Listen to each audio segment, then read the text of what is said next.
அல்லாஹ் மறைவில் அல்லாஹுவை வணங்கக்கூடியவர்களை அல்லாஹ் நேசிக்கிறான். பிரபலியமோடு மக்களிடத்தில் இல்லாமல் அல்லாஹ்விடத்தில் தனிமையில் அங்கீகரிக்கப்பட்ட நபரை அல்லாஹ் நேசிக்கிறான்.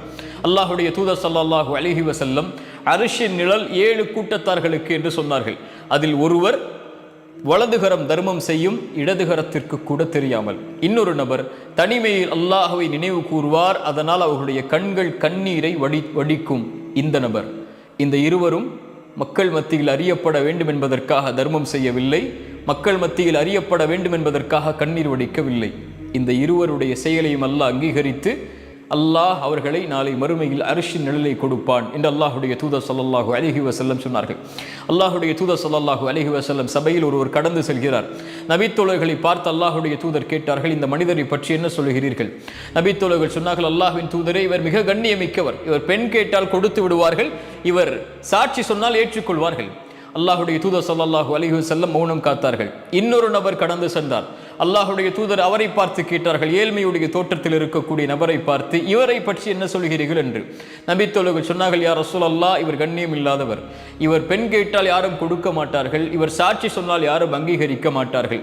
அல்லாஹுடைய தூதர் ஸல்லல்லாஹு அலைஹி வஸல்லம் சொன்னார்கள், நீங்கள் யாரை கண்ணியமற்று பார்த்தீர்களோ அந்த ஏழ்மையுடைய தோற்றத்தில் இருந்த, பெண் கேட்டு கொடுக்கப்படாத, சாட்சி கூறி ஏற்றுக்கொள்ளப்படாத இந்த நபர் சிறந்தவர்.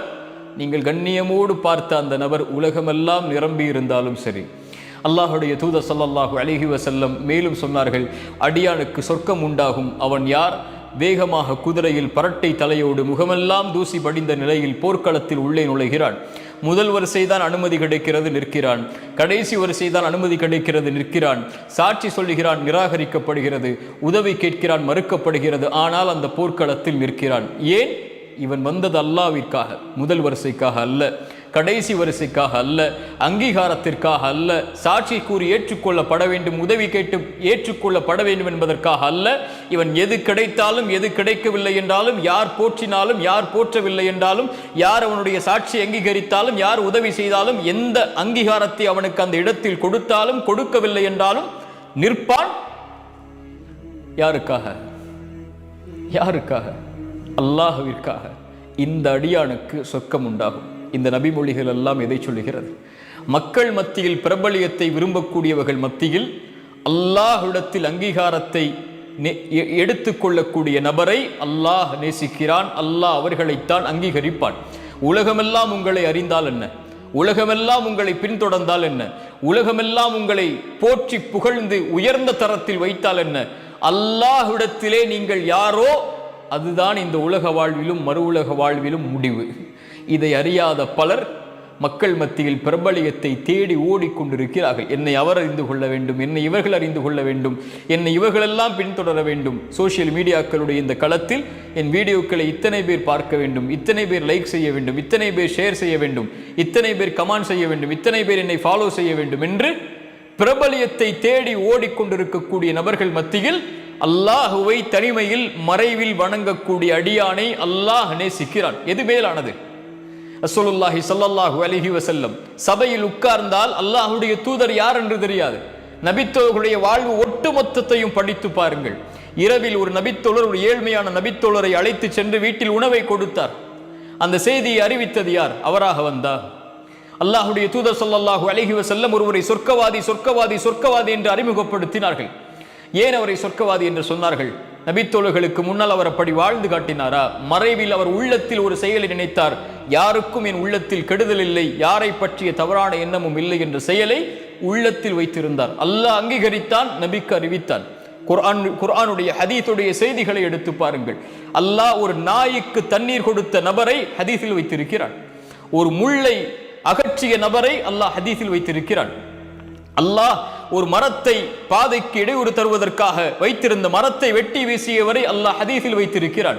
3 பேர் குகையில் மாட்டினார்கள். யா அல்லாஹ், இந்த செயலை அங்கீகரித்தால் எனக்கு உதவி செய். ஒருவர் சொன்னார், என் பெற்றோர்கள் சாப்பிடாமல் நான் சாப்பிட மாட்டேன். ஹதீஸில் இருக்கிறார் அவர். ஒருவர் சொன்னார், ஒரு பெண்ணை நான் நெருங்கினேன், நெருங்கும் போது அவர் அல்லாஹ்வை அஞ்சிக்கொள் என்றார், விலகிவிட்டேன். ஒருவர் எனக்கு கூலியாக கொடுத்து ஒருவருக்கு நான் கூலி கொடுத்தேன், அவர் வாங்காமல் சென்றார், அந்த கூலியை பாதுகாத்து ஆட்டு மந்தைகளை வளர்த்தேன், அதை அவர் வந்ததற்கு பிறகு அதை அவருடைய கரத்தில் கொடுத்தேன் என்று யா அல்லாஹ் நீ அங்கீகரித்தால் இந்த உதவியை செய்கின்றார்கள். இந்த 3 பேரும் 3 அல்லாஹ்விற்காக செய்த காரியங்களை கூறி இந்த 3 பேரும் இந்த ஹதீஸில் ஏன் இவர்கள் மக்களுடைய அங்கீகாரத்தோடு இந்த செயலை செய்ய வேண்டும் என்று ஆசைப்படவில்லை. இவர்கள் எதிர்பார்த்ததெல்லாம் அல்லாஹ்வின் அங்கீகாரத்தை மட்டுமே. மக்களுடைய பார்வைக்காக செயலை செய்தால் ரசூலுல்லாஹி ஸல்லல்லாஹு அலைஹி வஸல்லம் சொன்னார்கள், ஷிர்க் இணை வைப்புடைய மறை இணை வைப்பு. ஒருவன் தொழுகையை தொழுவான், மக்கள் அந்த தொழுகையை தொழுவான் மக்களுக்கு அருகில் அதை அலங்கரித்து, மக்களுடைய பார்வைக்காக அதை அலங்கரித்து இவன் இணை வைப்புடைய மறைவை செய்கிறான் என்று அல்லாஹ்வுடைய தூதர் சொன்னார்கள். அல்லாஹ்வுடைய தூதர் சொன்னார்கள், நாளை மறுமையில் முதலாவது விசாரிக்கப்படக்கூடியவர்கள் இந்த 3 பேர். யார் அவர்கள்? முதலாம் அவர் ஷஹீத், அல்லாஹ்வுடைய பாதையில் மரணித்தவர். இரண்டாவது ஒருவர் காரி, குர்ஆனை அழகாக ஓதக்கூடியவர். மூன்றாவது ஆலிம், மார்க்கத்தை கற்று பேசக்கூடிய மனிதர். இந்த துறையிலும் இன்று பிரபலியம் தேவைப்படுகிறது.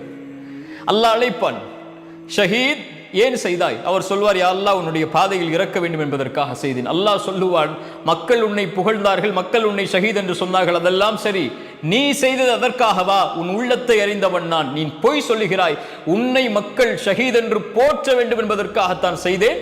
யாரிடத்தில் யாருக்காக செய்தாய்? அவர்களிடத்தில் சென்று கூலியை வாங்கிக்கொள். காரி, குர்ஆனை ஓதினாய், எதற்காக ஓதினாய்?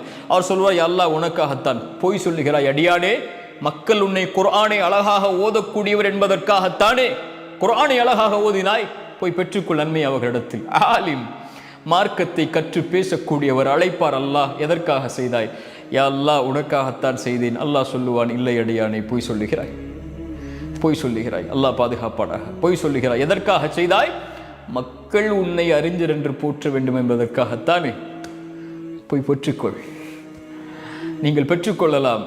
நீங்கள் மார்க்கத்தை சொல்லக்கூடிய மனிதராக இருந்தால், மார்க்கத்தை எடுத்து வைக்கக்கூடிய நபராக இருந்தால், உங்கள் ஃபேஸ்புக்கில் எத்தனை பேர் இதை கமெண்ட் செய்திருக்கிறார்கள், எத்தனை பேர் இதை லைக் செய்திருக்கிறார்கள், எத்தனை பேர் ஃபாலோ செய்திருக்கிறார்கள், மக்கள் இதை ஏற்றுக்கொண்டார்களா, மக்கள் இதை பார்க்கிறார்களா, நான் பிரபலியமாகி விட்டேனா, மக்கள் மத்தியில் எனக்கு அங்கீகாரம் இருக்கிறதா, மக்கள் என்னை மதிக்கிறார்களா, மக்கள் என்னை அறிஞர் என்று போற்றுகிறார்களா, மக்கள் என்னை காரி என்று போற்றுகிறார்களா, மக்கள் என்னை சிறந்தவர் என்று போற்றுகிறார்களா என்று நீங்கள் பிரபலியத்தை மக்களிடத்திலே தேடிக்கொண்டிருந்தால் மறுமையில் அல்லாஹ் அழைத்து சொல்வான், யார் உங்களுக்கு லைக் செய்தார்களோ, யார் உங்களுக்கு கமெண்ட் செய்தார்களோ, யார் உங்களுடைய வீடியோக்களை ஷேர் செய்தார்களோ, அதைத்தானே எதிர்பார்த்தாய்.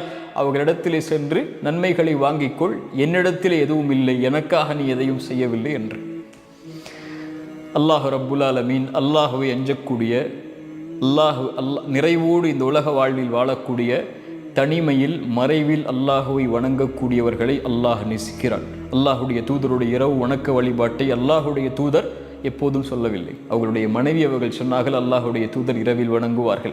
அல்லாஹுடைய தூதர் இந்த குர்ஆனுடைய வசனத்தை ஓதினால் அழுவார்கள்.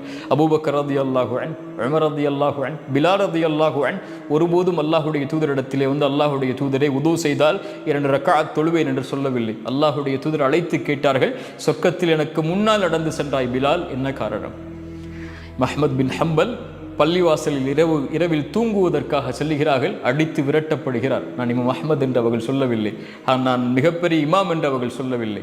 ரசூலுல்லாஹி ஸல்லல்லாஹு அலைஹி வஸல்லமுடைய வாழ்நாளில் ஒரு பள்ளிவாசலில் வேலை செய்த ஒரு பெண்மணி மரணித்து விடுகிறார்கள். பள்ளிவாசலை சுத்தப்படுத்திய பெண்மணி, மக்கள் மத்தியில் பிரபலியமாக இல்லை. அவர்கள் இறந்து விட்டதற்கு பிறகு அடக்கம் செய்து விடுகிறார்கள். அல்லாஹுடைய தூதர் வருகிறார்கள், எங்கே அந்த பெண்மணியை காணவில்லை என்கிறார்கள். அல்லாஹுடைய தூதரை மரணித்து விட்டார்கள் அவர்கள் என்றார்கள். அல்லாஹுடைய தூதர் சொன்னார்கள், என்னை அந்த பெண்ணுடைய கபரை காட்டுங்கள் என்று கூறி அல்லாஹுடைய தூதர் சென்று அந்த கபரில் நின்று அல்லாஹ் அந்த பெண்ணுக்காக துஆ செய்தார்கள். அந்த இடத்தில் நாம் இருந்திருக்க வேண்டும் என்று ஆசைப்படுவோமா? இல்லையா? ஆனால் அந்த பெண் பிரபலியமான பெண் அல்ல. இப்படி ஏராளமாக அடுக்கிக் கொண்டே போகலாம். அல்லாஹை வணங்கக்கூடியவர்கள் ரப்பிடத்தில் மட்டும்தான் அங்கீகாரத்தை எதிர்பார்ப்பார்கள். அல்லாஹ் அவர்களை அங்கீகாரத்தோடு வைப்பான். சஹாபாக்களுடைய எந்த முகமாவது நமக்கு தெரியுமா? இமாம்களுடைய எந்த முகமாவது நமக்கு தெரியுமா? நல்ல அறிஞர்களுடைய, நல்ல இறைநேசர்களுடைய எந்த முகமாவது தெரியுமா? ஆனால் அவர்களுடைய பெயர்களை கேட்டால் ரலியல்லாஹு அன்ஹு, அல்லாஹ் அவர்களை பொருந்தி கொள்ளட்டும் என்று சொல்கிறோமே, ஏன்? அவர்களுடைய செயல்களை அல்லாஹ் அங்கீகரித்திருக்கிறான். என் செயலை, என் செயல்பாடுகளை அல்லாஹ் அங்கீகரித்திருக்கிறானா இல்லையா? இதுதான் நான் கேட்டுக்கொள்ள வேண்டிய கேள்வி. ரப்பிடத்திலே நான் யார்? மனிதர்களிடத்திலே நான் யாராக வேண்டுமானாலும் இருக்கலாம்.